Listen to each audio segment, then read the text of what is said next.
Lebih parah Pak, baru-baru ini di Sulawesi Selatan saya turun ceramah. Ada ibu-ibu kira-kira 40 tahun. Sudah foto, dia bilang, "Ustadz, bolehkah cium?" Saya bilang, "Sembarang ini," dia bilang, "mana kau bisa cium Ustadz?" Dia bilang, "Tidak nafsu." Saya bilang, "Biar tidak nafsu, tidak boleh. Kita bukan muhrim." Inilah pengaruhnya nih handphone. Jadi kalau dia bisa menimbulkan ria, maka dia menjadi setan. Jadi simpan dulu HP-nya Pak. Kita simpan dulu dengar ceramah. Waqala idzan, Allah kemudian berfirman, bismillahirrahmanirrahim, innallaha wa malaikatahu yusalluna ala nabi ya ayyuhalladzina amanu sallu alaihi wa sallimu taslima. Sesungguhnya Allah dan para malaikatnya bersalawat kepada Rasulullah Muhammad sallallahu alaihi wasallam, maka wahai orang-orang yang beriman, bersalawatlah kalian kepada Rasulullah dengan sebaik-baik salawat. Sadaqallahul azim, maha benar Allah dengan segala firman-Nya. Ibu bapak, saudara-saudara sekalian yang saya hormati, pada taklim kita kali ini saya akan memberikan oleh-oleh untuk kita amalkan dalam kehidupan sehari-hari.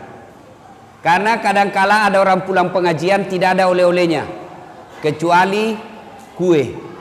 Dos-dos saya biasa lihat itu pengajian, pulang ditanya, "Bagaimana pengajiannya?" "Alhamdulillah, hebat." "Bagaimana ceramahnya?" "Jago memang itu Ustaz." Apa dia bilang? "Saya sudah lupa." Ya. Bahkan ada sekarang pulang pengajian dia menjadi juri Pak. Pulang pengajian membanding-bandingkan saja Ustaz. Wah, itu kalau Ustaz itu yang ceramah hebat, tapi kalau ini yang satu bikin ngantuk.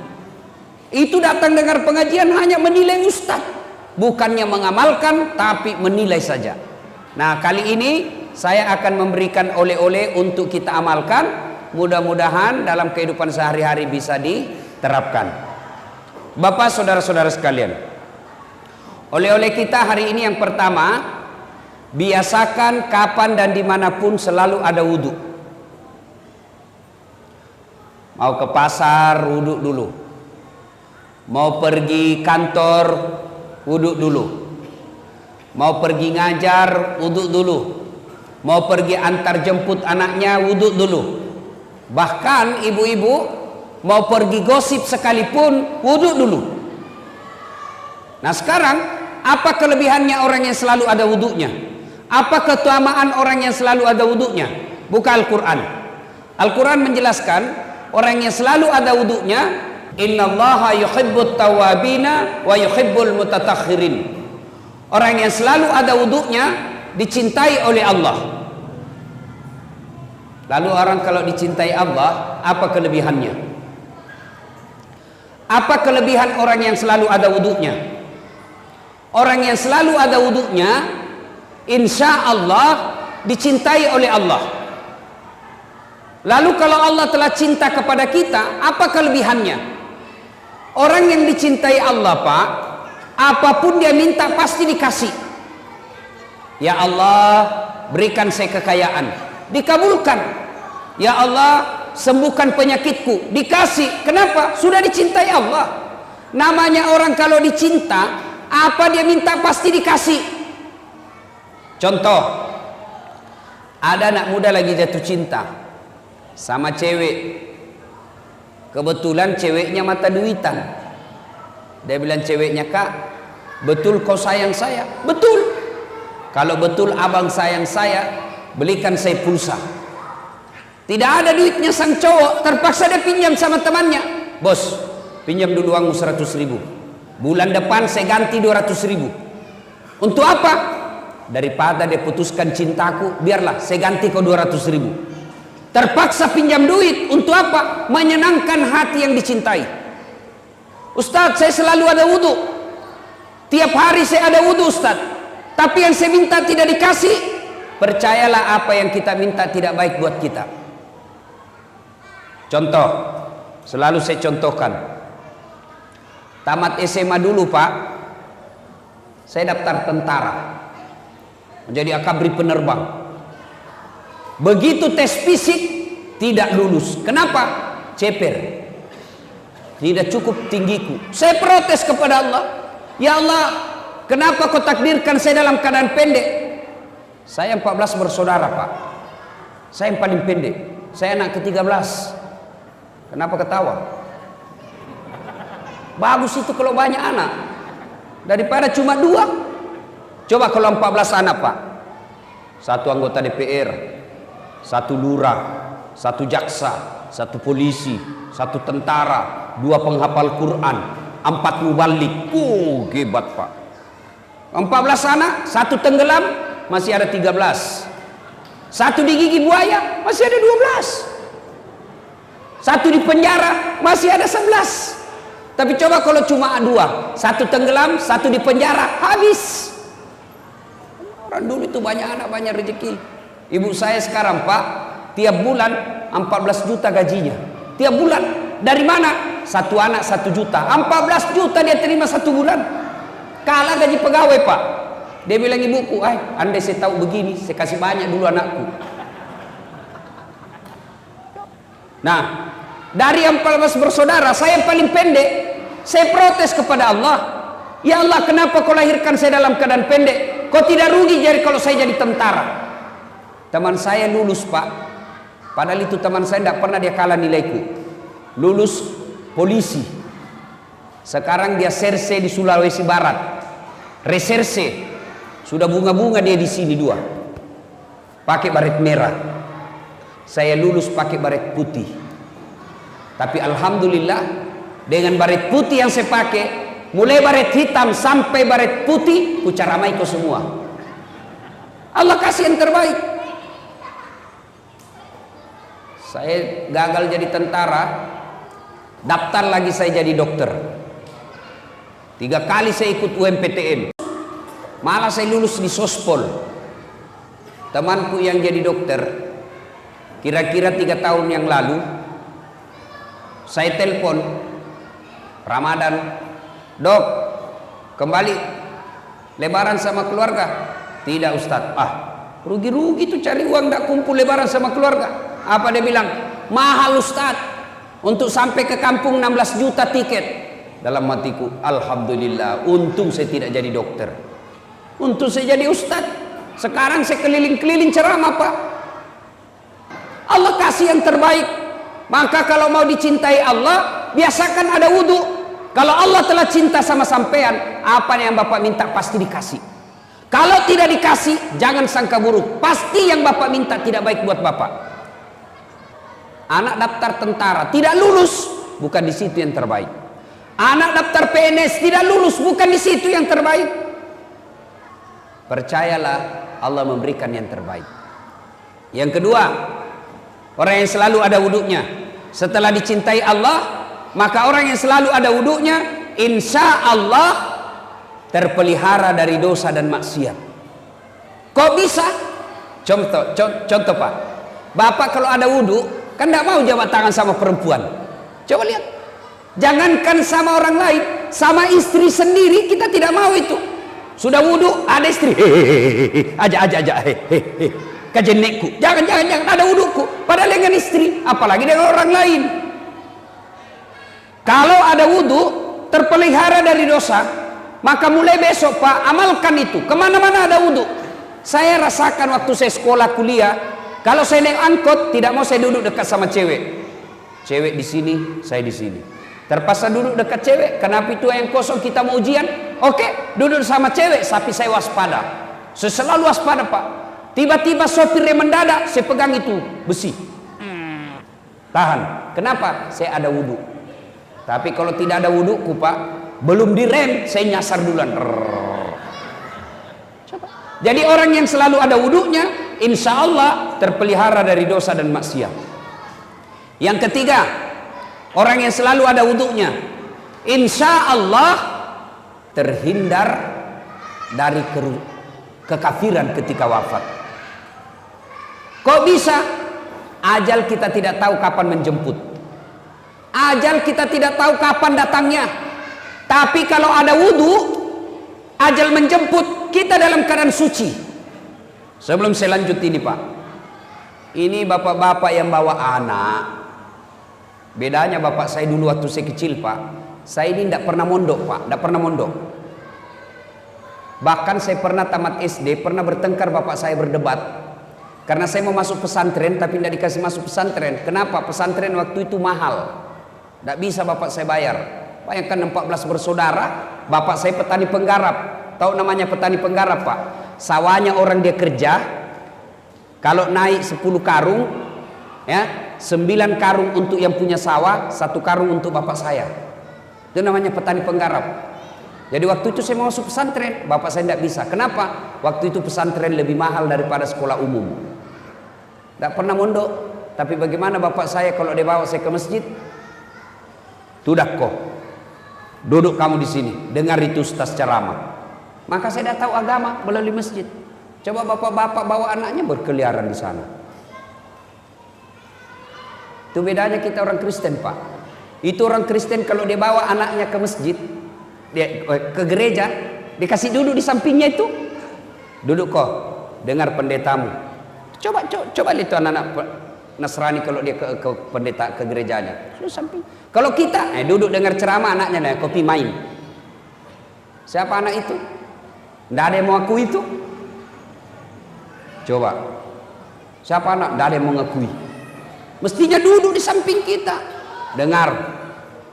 Masa kalau ulang tahun anak kita mampu kita kasih hadiah, dengar ceramah kita tidak kasih hadiah. Nah, Bapak saudara-saudara sekalian, nah, kita tidak tahu ajal kapan menjemput. Tapi ketika ada wudhu, kita keluar rumah tiba-tiba ajal menjemput. Di perjalanan kita ajal, di kantor ajal, ada wudhunya. Subhanallah, kita mati dalam keadaan suci, menjemput, menghadap kepada Allah, kita dalam keadaan suci karena ada wudhu. Yang keempat, keutamaan orang yang selalu ada wudhunya. Menurut Al-Quran, simahum fi wujuhihim min asaris sujud. Di muka mereka nanti di akhirat ada bekas sujud. Apa bekas sujud? Kata Nabi, mukanya bercahaya karena wudhunya.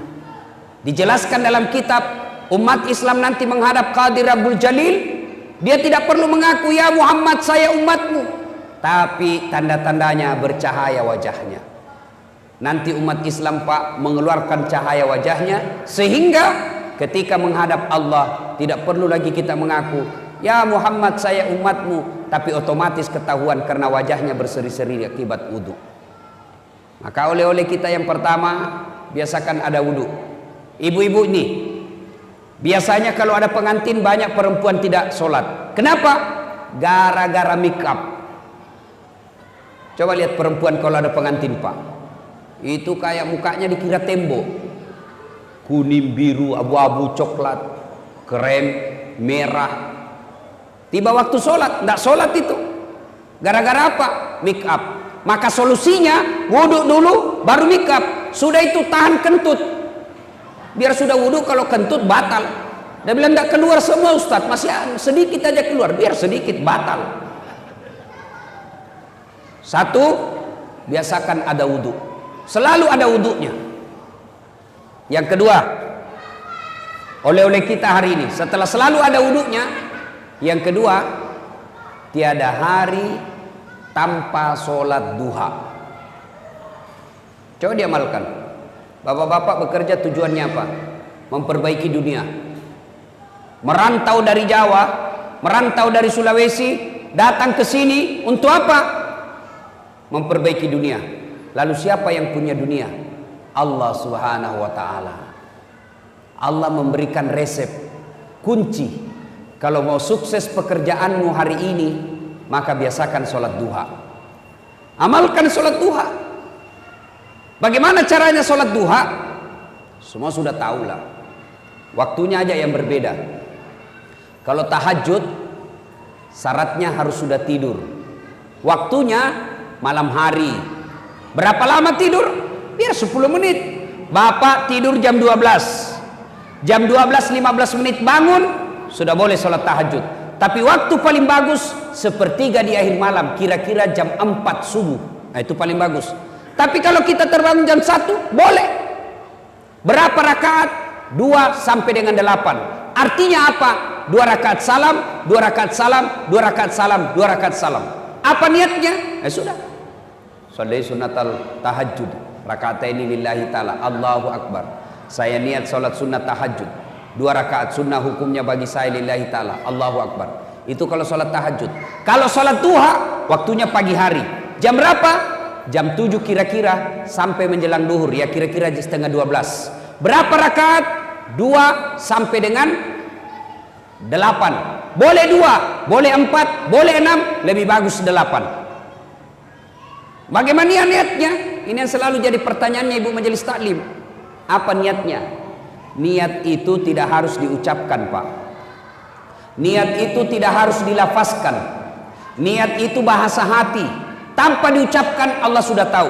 Misal, Bapak wudhu, sudah ada dalam hati mau sholat duha, itulah niat. Tapi kalau mau diucapkan, boleh. Sholli sunnatal duha raka'ataini lillahi ta'ala, Allahu Akbar.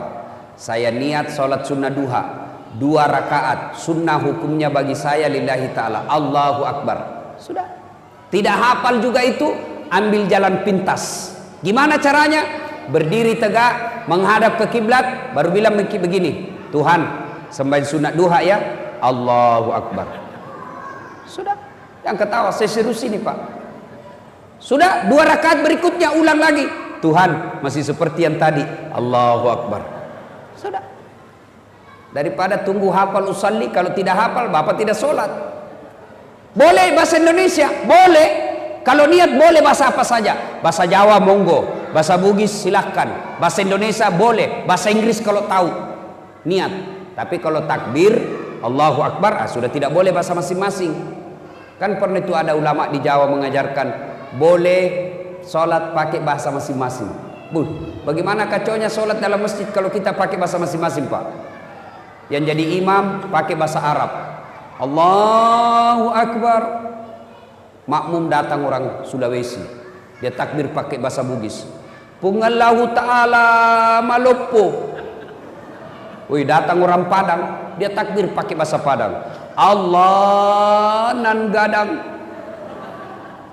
Wih, datang orang Betawi, anak gaul dari Betawi, dia takbir pakai bahasa Betawi, Allah gede banget gitu loh. Kan kacau sholat. Tapi kalau niat bahasa apa saja boleh. Saya niat sholat sunnah duha, sunnah hukumnya bagi saya lillahi ta'ala, Allahu Akbar.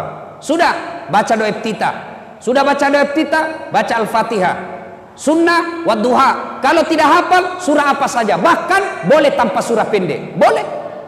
Minimal selesai Al-Fatihah, minimal 1 ayat, bukan 1 surah. Mana disebut 1 ayat? Waladhdallin, amin. Bismillahirrahmanirrahim.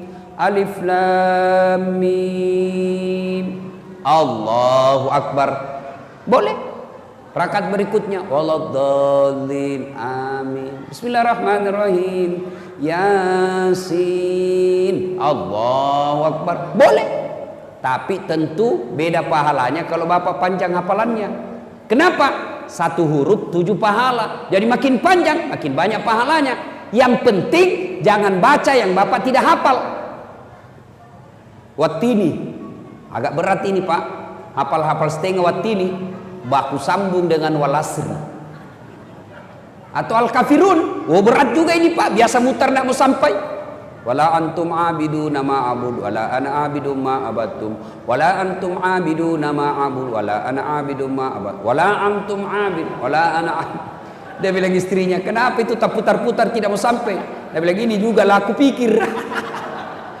Kacau salatnya ya.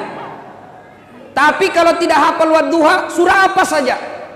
Al-Ikhlas rakaat pertama, rakaat kedua Al-Ikhlas lagi, boleh.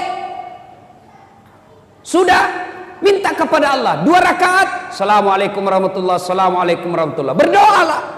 Berdoa harus bahasa Arab, tidak minta sesuai kebutuhan kita. Jangan minta sesuai yang apa yang diajarkan buku. Belum tentu apa yang ada dalam buku kita paham. Lebih baik kita curhat.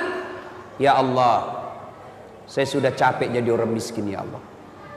Gimana saya mau bersedekah kalau saya miskin selamanya ya Allah. Bukakan pintu-pintu keutamaan dunia bagi saya ya Allah. Murahkan rezekiku ya Allah. Insya Allah kalau laku tanahku tahun ini saya kasih umrah orang tua saya. Masa Allah tidak kabulkan doa kita? Coba minta Pak. Tidak usah minta sama wali kota. Tak usah minta sama gubernur. Politisi baik sebelum dipilih Pak kalau kampanye. Baik betul. Caleg-caleg ini sekarang Pak, gampang tahu caleg Pak. Mau tahu tanda-tandanya caleg gampang. Kalau tiba-tiba ketemu ndak kenal senyum, gampang senyum, ngajak traktir pasti caleg. Udahlah, daripada mengharap sama politisi, mending kita berdoa kepada Allah. Selesai salat duha, minta kepada Allah. 2 rakaat salam, minta. Naik lagi sholat, 2 rakaat, minta lagi, ulang-ulang. Masa Allah tidak kabulkan? Kalau Allah sudah janji, ud'uni astajib lakum, minta kau kepadaku, pasti saya kabulkan. Itu janji Allah. Kalau Allah yang janji pasti dikasih. Saya bukan mau takabur Pak, ini memperkenalkan diri saja. Itu tadi MC masih kurang gelar saya disebutnya Pak. Tuh kalau gelar saya disebut panjang betul Pak. Kalau disebut gelarnya Dr. Dasat Latif, nggak usah sebut hajinya karena hajinya sudah 7 kali. Jadi kalau dipasang hajinya 7, hahaha. Belum lagi umrohnya, nggak usah. Dr. Dasat Latif, SOS, sarjana sosial, SAG, sarjana agama, MSI, Master Science, PhD, Philosophy of Doctor. 2 doktornya Pak, 2 sarjananya. Kok bisa? Sholat duha rumusnya. Dulu waktu saya sekolah Pak, SMA dan kuliah, kalau bunyi bel,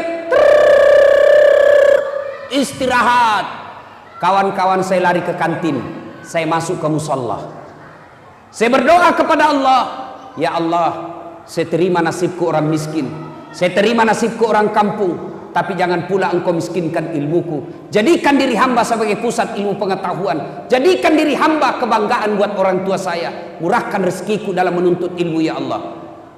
Sudah selesai berdoa, 2 rakaat saja, 2 rakaat, 5 menit berdoa, 3 menit, paling 8 menit, masih ada waktu 22 menit.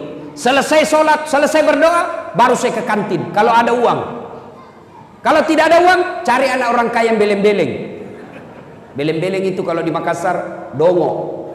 Dongo itu kata Rocky Gerung, dungu atau goblok. Karena anak-anak orang kaya rata-rata beleng-beleng. Dah saat ada PR, ada. Kerjakan dulu, gampang, tapi belikan saya kue, barter. Sholat duha. Biasakan sholat duha. Kecil buat Allah kasih kita dunia. Apa susahnya Allah? Kasih dunia, sholat diperbaiki, minta kepada Allah. Pak, saya pernah rasakan jadi cleaning service, membersihkan toilet 4 travel terbesar di Makassar waktu itu, Jalan Mapanyuki.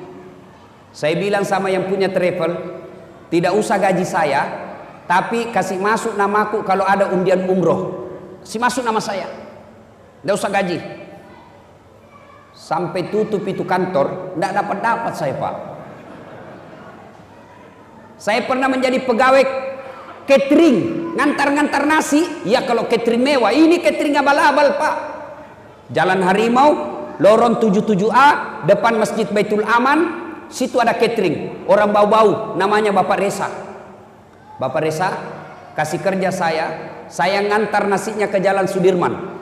Semua bank-bank itu langganannya saya ngantar. Tidak usah gaji saya, kasih makan saya 2 bersaudara 1 hari, 2 kali saja, tidak usah kasih saya duit. Saya pernah menjadi loper koran, ngantar-ngantar koran, selesai sholat subuh pakai sepeda BMX, dicuri lagi sepedaku. Saya pernah keluar dari kelas belajar Pak, waktu itu saya kuliah. Saya keluar dari kelas, ada kawan saya, senior saya, tunjukin saya. Dah saat, tidak malu-malu kau itu.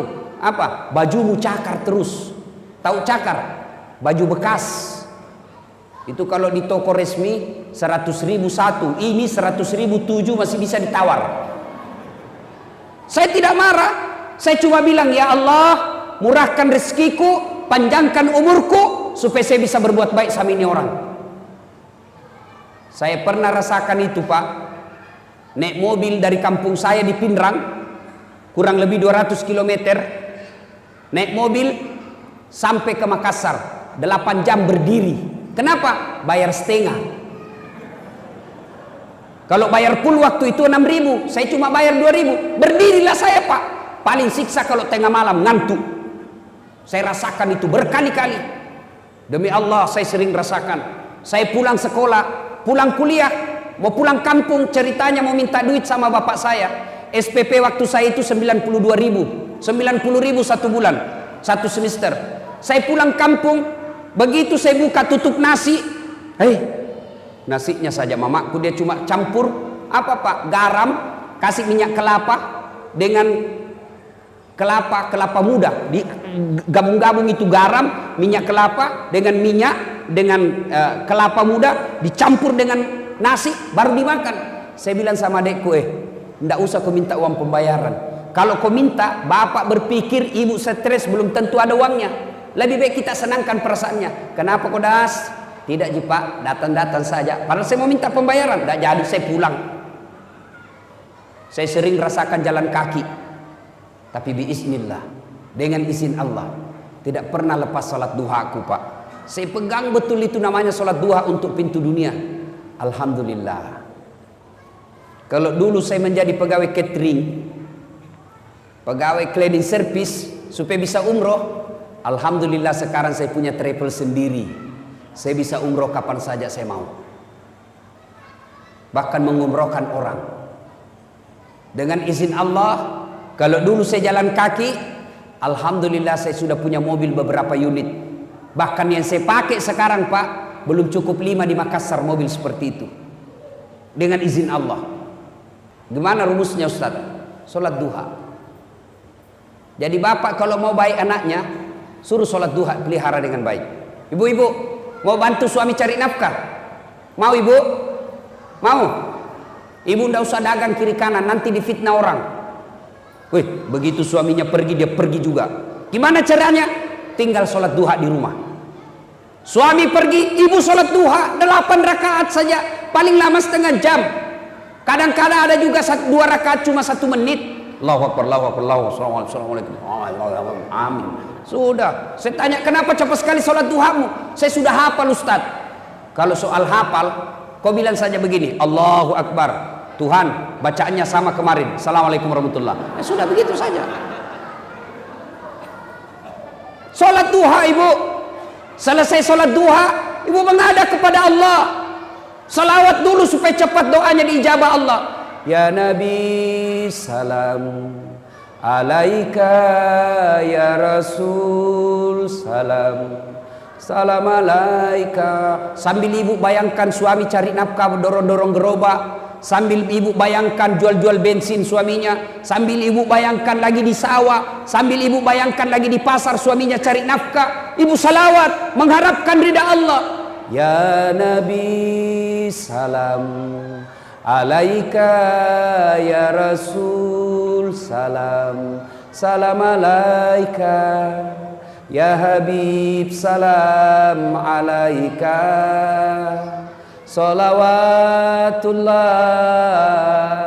alaika. Ini kalau saya di Sulawesi salawat begini semua jamaah ikut. Di sini dia lihat saya, bingung juga saya ini. Dia kira saya barangkali nyanyi. Ya Nabi salam, ya Rasul salam, salam alaika, ya Habib salam alaika, salawatullah alaika. Ada juga sudah saya dengar tidak dia hafal, dia cuma sudah bagus lah itu. Pak, ibu sudah sholat duha, selawat, minta kepada Allah. Tidak harus bahasa Inggris, tidak harus bahasa Bugis, tidak harus bahasa Arab. Bahasa apa? Bahasa ibu. Apa bahasa ibu?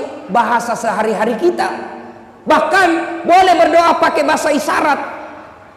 Bahkan paling ringkas boleh berdoa begini, ya Allah, Engkau sudah tahu apa yang ku mau, kabulkan ya Allah. Selesai. Paling ringkas itu.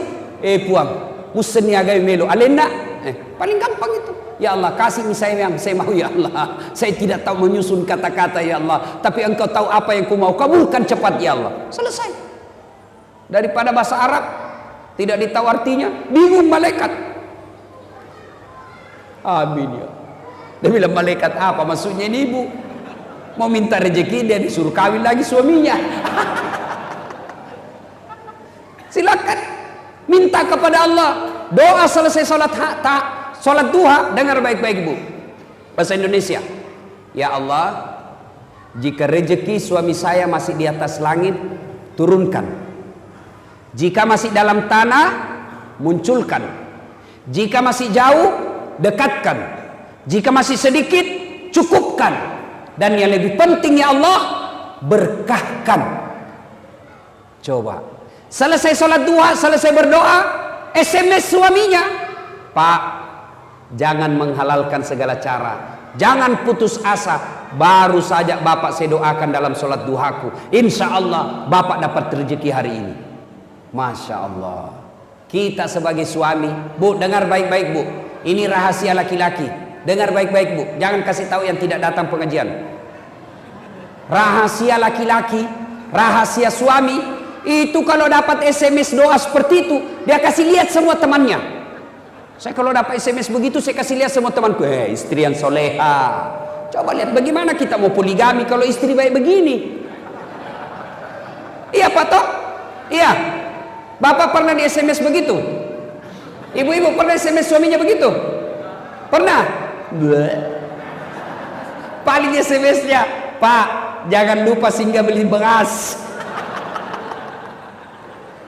Pak, jangan lupa singgah beli telur. Padahal tentara suaminya singgah beli telur. SMS lah suaminya sekali-kali dengan doa. Bagaimana suami tidak mau cari ganti kalau ibu tidak pernah sholat duha? Suami tiba-tiba ada berita, bu, SMS temannya ibu, bu, saya lihat suaminya bonceng cewek, gelisah. Maka istri yang baik, dia bangun atau dia sholat duha, sholat hajat, minta pertolongan kepada Allah. Ya Allah, Engkau yang mengatur rasa cinta dalam hati suamiku. Palingkan hati suami saya, bikin dia pusing kepalanya kalau dia tidak lihat saya 2 jam. Pulang lagi tiap 2 jam, pulang lagi. Ya ibu, sholat duha. Pak, punya anak SMA, SMP, ajari sholat duha. Bapak harus tahu jam berapa istirahatnya. Istirahat anak, telepon dia Pak. Nah, sudah sholat duha? Belum Pak? Tutup ya. Sholat dulu nak ya. Sebentar Bapak telepon lagi. 10 menit kemudian telepon lagi. Jangan berhenti sebelum dia bilang sudah. Sudah. Kewajiban Bapak mengawasi anak sudah bagus. Coba. Bagaimana anaknya mau sholat duha, bapaknya aja tidak. Coba jangan remeh itu sholat Pak. Kecil buat Allah kasih Bapak. Apa susahnya Allah kasih yang kita mau? Kalau Allah yang mau kecil ini dunia, gimana caranya? Perbaiki sholat. Saya kasih logika sederhana. Ada enggak manusia tidak punya masalah Pak? Ada? Kira-kira ada di sini tidak punya masalah? Kalau saya lihat dari sana sampai sana dan di belakang, semua muka-muka penuh masalah. Cicilan belum lunas, mau punya anak, mau tambah istri. Masalahnya mau tambah istri. Tapi ibu juga jangan salahkan kalau suami mau nambah. Bagaimana kita tidak mau nambah Pak? Nabi jelaskan, wanita yang baik itu adalah yang menyenangkan hati ketika dipandang suaminya. Bapak di rumah menyenangkan hati tidak istri kalau dipandang? Menjengkelkan. Mau tidur rasa 3 hari tidak dicuci dia pakai. Kelihatan tali BH. Bego, robek-robek dasternya. Tidak sikat gigi masuk kamar. Nonton TV angkat kakinya. Makan kacang. Pegang sinetron. Nonton film India. Sudah itu dia bandingkan suaminya sama Sahrul Khan. Wah, terlalu tinggi tembakannya. Gendut, malas masak, menguap aja kerjanya. Kita nonton cewek-cewek cantik di sinetron, kita lihat istri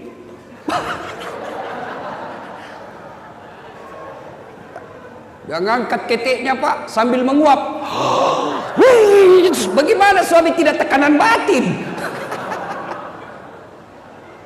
Bu, lain kali kita bahas bagaimana menjadi istri yang soleha.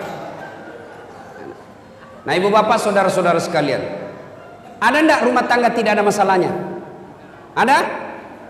Jangankan kita Pak, Nabi ada masalah dalam rumah tangga. Saya kasih contoh. Pak, istri cantik. Kira-kira istri cantik masalah apa bukan? Masalah Pak. Kenapa? Digoda orang. Apalagi kalau suaminya jelek. Wow, lebih masalah lagi itu Pak. Berarti bagus kalau suami jelek, istri jelek Pak. Istri cantik masalah. Berarti bagus kalau istri jelek. Istri jelek dihina orang Pak. Kita lagi yang malu jalan sama dia. Duluan aja Bu, saya menyusul. Kenapa? Jelek. Istri cantik masalah, istri jelek masalah. Berarti bagus kalau tidak ada istri. Lebih masalah lagi Pak. Berarti bagus kalau banyak istri. Wow, lebih masalah. Ditelepon kita sama tetangga, Pak, ada istrimu di sini, istri pertama sama istri kedua waktu tarik rambut di pasar. Itu masalah. Ada istri masalah, tidak ada istri masalah, jelek istri masalah, cantik istri masalah. Semua masalah Pak. Ini adik-adik mahasiswa, bapak-bapak yang sudah kerja. Waktu kuliah apa masalahnya? Kira-kira waktu kuliah apa masalahnya? Mau jadi sarjana. Sudah sarjana selesai masalahnya? Belum. Mau dapat kerja pegawai. Sudah jadi pegawai selesai masalahnya? Belum. Muncul masalah baru. Mau cek kepala bagian. Sudah jadi kepala bagian selesai masalahnya? Tidak. Mau jadi kepala dinas. Sudah kepala dinas selesai masalahnya? Belum. Muncul masalah baru. Mau jadi sekda. Sudah jadi sekda selesai masalahnya? Tidak. Mau jadi bupati. Sudah jadi bupati selesai masalahnya? Tidak. 2 periode dong. Ayo. Sudah 2 periode selesai masalahnya? Belum. Mau jadi gubernur. Dulu apa masalahnya? Mau punya mobil. Sudah punya mobil, selesai masalahnya? Tidak, cicilannya kasih pusing. Sudah lunas, selesai masalahnya? Tidak, jelek lagi dilihat mobilnya. Tidak ada orang tidak ada masalahnya Pak. Ustadz, tidak ada masalahnya? Banyak masalahnya Pak. Kadang-kadang ditipu, kadang-kadang diundang seada-adanya, diundang pakai motor tua. Saya pernah diundang jemput pakai Vespa tua Pak. Ribut sekali, saya bilang hehehe, kasih mati tuh motormu, kau ganggu komplek. Dia bilang kalau dikasih mati Ustaz tidak mau menyala. Motor tua Pak, buru-buru Ustaz, naiklah saya, tak kipas-kipas saya punya sarung. Dia paksa jalan motornya, motor tua Vespa. Dalam hati saya mati betul mesinnya. Pas mati dia berdiri baru dia bilang minta maaf Ustaz, tolong dulu dorong. Itu masalah Pak. Ustadz masalah, pegawai negeri masalah, tentara masalah, semua orang ada masalah. Nabi pun ada masalahnya. Dalam rumah tangga beliau pernah kelaparan 3 hari sehingga Hasan Hussein pucat. Lama tidak makan, cuma minum. Coba. Dalam rumah tangga romantis, Nabi pernah difitnah Aisyah selingkuh. Dalam rumah tangga kekeluargaan, beliau Rasulullah diusir oleh pamannya, pindah dari Mekah ke Madinah. Siapa yang usir? Abu Lahab dengan Abu Sofyan, sepupu satu kalinya Nabi. Coba, semua ada masalah Pak, apalagi kita. Berarti masalah itu bukan masalahnya. Masalah kita bukan masalah itu, tapi masalah kita adalah bagaimana cara mengatasi masalah. Itu yang jadi masalah. Bagaimana cara mengatasi masalah? Mengatasi masalah tanpa masalah. Oh, tahu juga orang Pegadaian di sini ya. Nabi ada masalahnya, beliau bagaimana solusinya? Ambil wudhu, sholat hajat 2 rakaat, ngadu kepada Allah. Itu Nabi ada masalah, beliau wudhu, ngadu kepada Allah.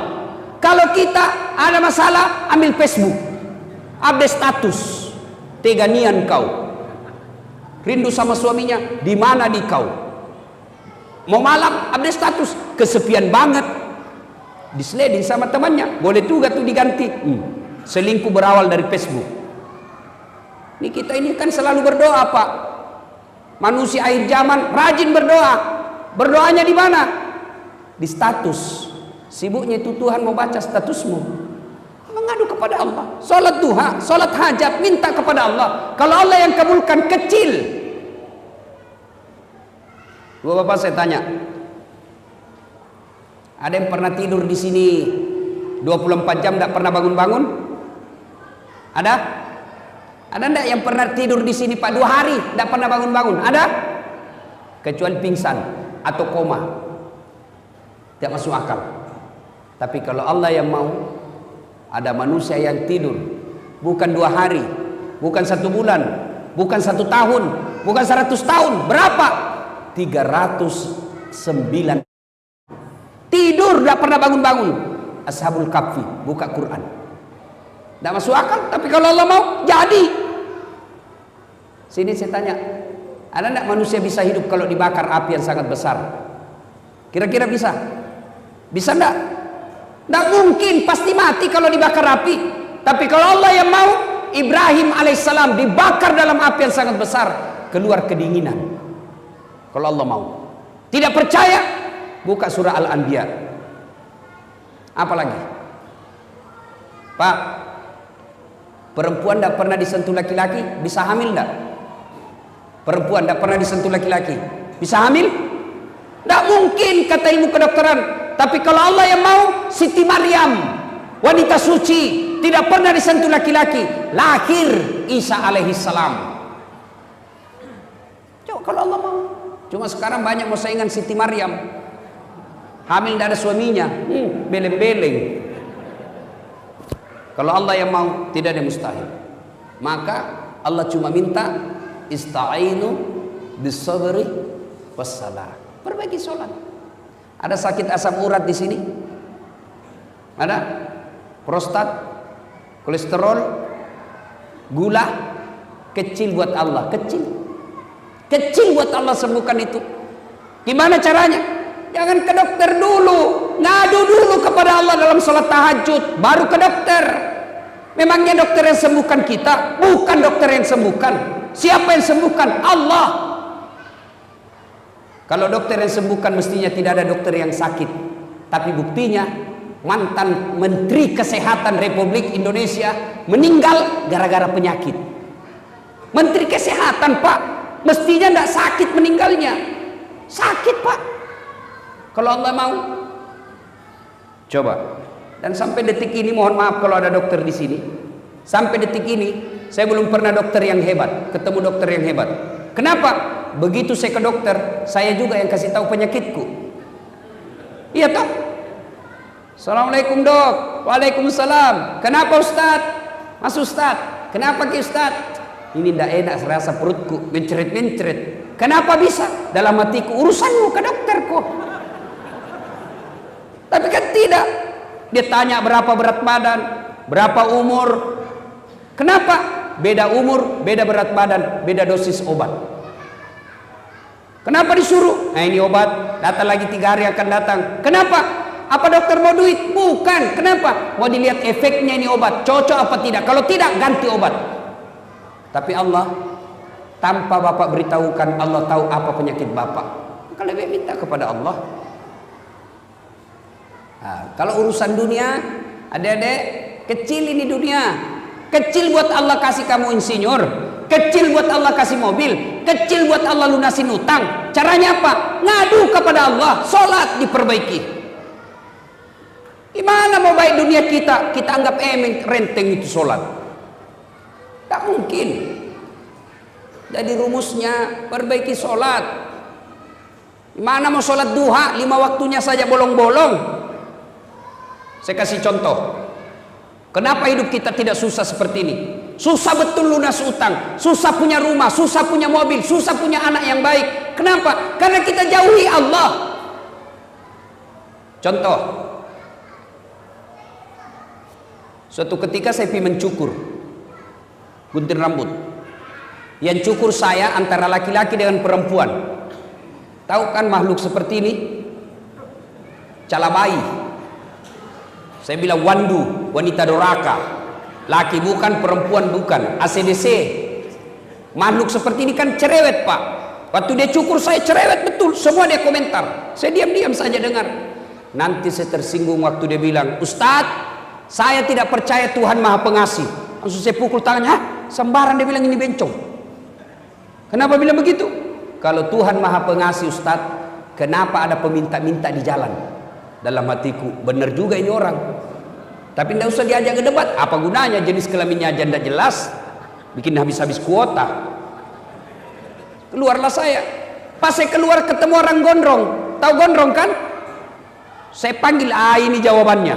Saya panggil itu gondrong, sini dulu. Kau ikut sama saya kasih kau 50. Ikutlah dia. Saya kembali ke salon itu.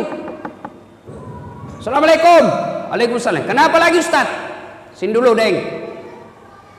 Saya tidak percaya ada tukang cukur di sini. Sembarang Ustaz bilang, itu barusan kayak syukur kau. Saya tidak percaya ada tukang cukur. Kalau ada tukang cukur di sini, kenapa ada di gondrong? Begitulah kita, Pak.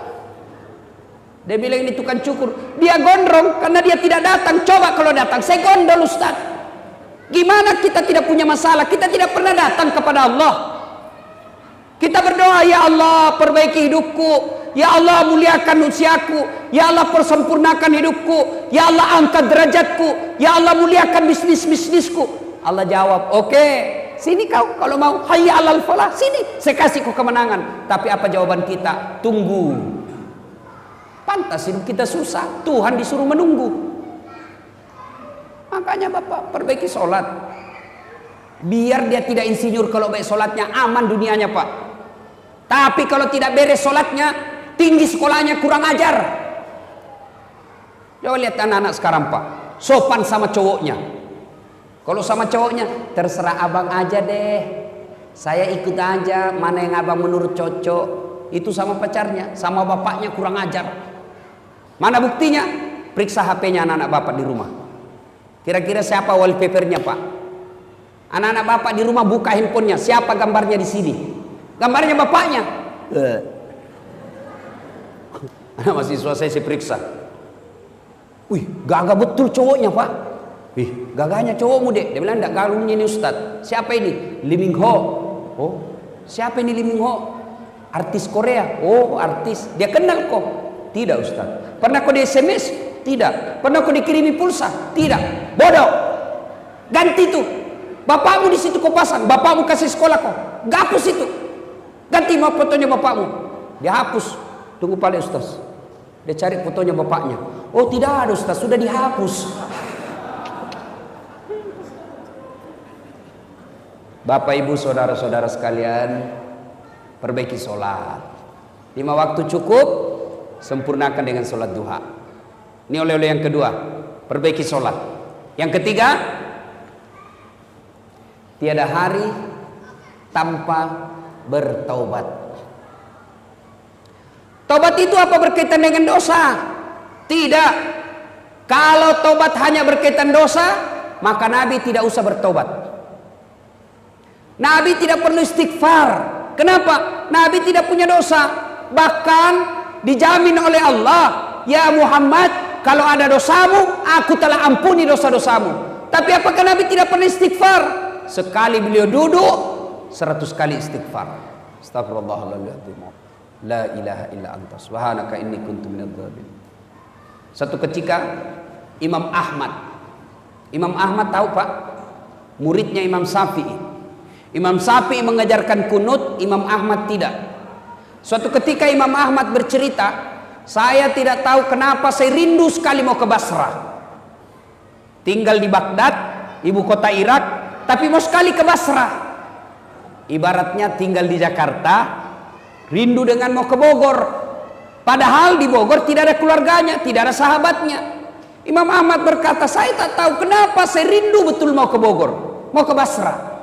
Akhirnya menjawab kerinduannya Imam Ahmad safar. Dia jalan musafir ke Basrah. Sampai di Basrah, Imam Ahmad malam selesai sholat Isya, ngantuk capek, mau tidur di masjid. Dilihat sama marbot, penjaga masjid. Kata marbot, Syekh, tal, pergi. Dia tidak tahu siapa ini diusir. Karena waktu itu belum ada foto. orang umumnya tahu namanya tapi tidak kenal wajahnya. Tahu Imam Ahmad tapi tidak kenal wajahnya. Ya saya keluar, tidak boleh tidur dalam masjid. Ini juga panitia masjid, Pak. Jangan larang orang tidur dalam masjid. Siapa tahu gara-gara dia tidur di masjid dapat hidayah. Yang dilarang dalam masjid itu bukan tidur. Yang dilarang apa? Ngiler. Kalau dia bisa tidur tidak ngiler, sudah. Bagaimana caranya? Suruh menghadap ke atas. Atau dia kasih bantal lidinya. Nah, begitu dia keluar. Sudah. Kenapa ngiler dilarang? Karena najis. Jadi kalau dia bisa bawa bantal dia tidur di masjid, silakan. Ada orang tidak bisa tidur di rumahnya, dia cari ketenangan, dia datang masjid bisa tidur. Masa kita larang? Saya sudah berapa kali ke Masjidil Haram, Masjid Nabawi, tidak ada ditulis dilarang tidur. Sudah tidak apa-apa, Pak. Siapa tahu dia bisa tenang di dalam masjid. Cuma jangan tiap malam, apalagi sampai masak di dalam masjid. Nah, itu saya juga tidak setuju. Ada juga yang datang masak gantung celana dalam di pinggir di pagar masjid. Nah, itu Islam tidak seperti itulah, ya. Tapi masih lebih baik daripada dia peminum. Nah, ibu bapak saudara-saudara sekalian, ini marbot berkata, "Yalah, pergi kau Syekh." Tidak boleh. Dia bilang, "Saya musafir." Tidak boleh, keluar. Didorong. Akhirnya Imam Ahmad tidur di teras. Dia bilang, "Tidak boleh, di teras juga tidak boleh. Keluar kau." Dilihat sama penjaga tukang roti di depan masjid. Kata tukang roti, kasihan betul ini bapak, diusir. Akhirnya apa dia bilang? "Ya setan, Pak Tua sini." Dan dia juga tidak tahu siapa ini. "Syekh, kalau mau tidur di rumah sempit, silakan ikut di rumah saya. Tapi rumah saya sempit, silakan." Pergilah Imam Ahmad tidur. Pagi hari ada yang menarik perhatiannya Imam Ahmad. Apa itu? Ini tukang roti. Selama dia bikin roti, kalimat istighfar yang keluar dari mulutnya. Dia ngambil terigu, astagfirullah. Dia kasih air, astagfirullah. Dia ulek-ulek, astagfirullah, astagfirullah, astagfirullah. Dia iris-iris, astagfirullah, astagfirullah, astagfirullah. Dia panasi, astagfirullah. Imam Ahmad berpikir, wih, hebat ini. Banyaknya istighfarnya satu kali kue. Dia datangi tuh orang tua pembikin kue. "Pak, Bapak sudah lama begini." "Ya, alhamdulillah sudah lebih 30 tahun. Apa yang Bapak dapat dengan kalimat istighfar?" Dengar jawabannya, Pak. "Alhamdulillah, sepertinya semua keinginan saya Allah kabulkan. Apa yang saya minta Allah kasih." Dia ingat ini penjual roti. Ada satu yang belum aku dapat. Apa?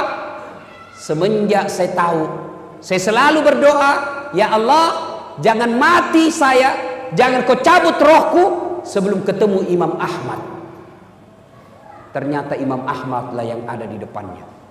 Mendengar ini, Imam Ahmad menetes air matanya dan berkata, "Allahu Akbar. Pantas saya rindu datang ke sini. Saya jalan kaki datang ke sini, didorong-dorong keluar ke masjid. Ternyata untuk menjawab doamu yang ingin ketemu dengan Imam Ahmad, kabibat dengan istighfar." Maka Bapak, kalau ada sudah 2 tahun berdoa tidak dikabulkan, maka sebelum berdoa banyak-banyak istighfar. Astaghfirullah Rabbal baraya, astaghfirullah minal khataya. Coba ibu-ibu, kalau suaminya marah, "Mama, astaghfirullah Rabbal." Naik suaranya suami, "Astaghfirullah." Oh, itu insya Allah. Bapak juga kalau istri sudah istighfar, mestinya bapak kuling daun. Tambah kurang ajar. Wah, itu bapak kesurupan namanya itu. Coba istighfar, Pak. Salah satu senjata melawan setan, kalimat istighfar.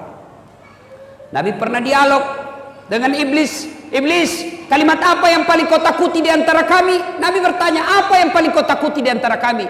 Iblis menjawab, "Kalimat istighfar." "Kenapa?" "Setengah mati aku suruh kau berdosa, setengah mati ku kumpul dosamu, ternyata dengan kalimat istighfar habis lagi." Maka Bapak biasakan itu sambil duduk istighfar. Astagfirullah, astagfirullah, astagfirullah, astagfirullah. Ibu-ibu sambil nunggu anaknya jemput sekolah, duduk sambil istighfar. Insyaallah istighfar menghapus dosa, mempercepat dikabulkannya doa. Ibu bapak saudara-saudara sekalian, banyak hal yang ingin kita sampaikan, tapi waktu yang terbatas. Inilah tausiah kita ulang. Oleh-oleh kita hari ini, biasakan kapan dan dimanapun selalu ada wudhu. Yang kedua, tiada hari tanpa solat duha. Sempurnakan solat 5 waktu, lengkapi dengan solat-solat sunnah. Dan yang ketiga, tiada hari tanpa istighfar atau bertobat.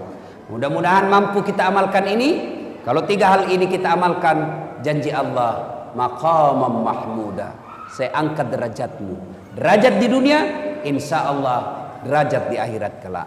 Ibu bapak saudara-saudara sekalian, inilah tausiah kita. Mudah-mudahan